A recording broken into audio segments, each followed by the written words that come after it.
Afternoon, I'm Erica Sargent. And I'm Rob Johnson. If you want to get to the top of the Hancock today, you have to ride the freight elevator. The change comes after an express elevator full of people, including a pregnant woman, got stuck. All day, CBS 2's Vince Girasoli has been trying to get to the bottom of what went wrong. He joins us now live near the Hancock. Vince.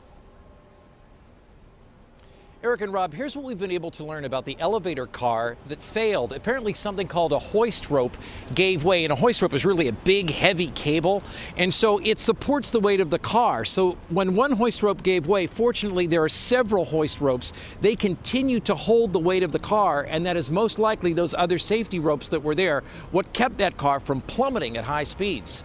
That's the backstory as one of the city's best-known landmarks did its best to get back to normal today. 95. Thank you.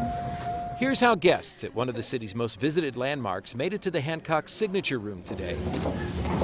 They were shuttled and transferred to various service elevators with staff assigned to operate the lifts. We're going to need a line chef response to our location. 6 trapped in an express elevator for some 2 hours the night before had rescue crews scrambling. Grab a couple, set. There were no openings in the blind shaft between the ground and the 95th floor.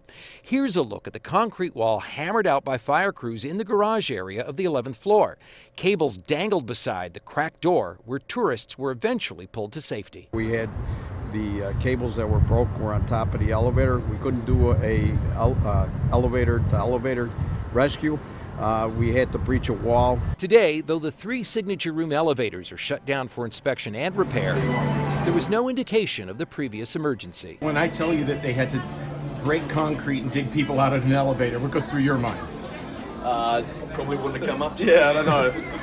Yeah, it's a bit scary thinking about that. There are 22,000 elevators in Chicago. The city requires an annual inspection of each one.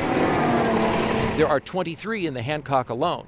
CBS 2 has learned the elevator that failed, car number 2, passed its last inspection in July of 2018. We were in constant contact with them. All visiting from Mexico, Luis Vasquez's friends, Jaime and Manya, were trapped in the elevator.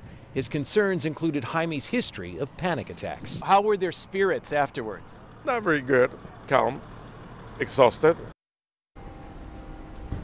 Now, among the 6 who were trapped inside the elevator, there were a number of tourists, at least 2 Northwestern students, and 1 woman who was pregnant, but we understand from fire crews that all are doing well today. Now, I had a chance to speak to a number of the commercial tenants that occupy this building. They said they received no notifications that something happened with the elevators the night before, and they say that's unusual because the building usually communicates in serious situations. We have also learned a lot more about the elevator inspections here at the Hancock building, and we're going to tell you a little bit more about that coming up at 6 o'clock.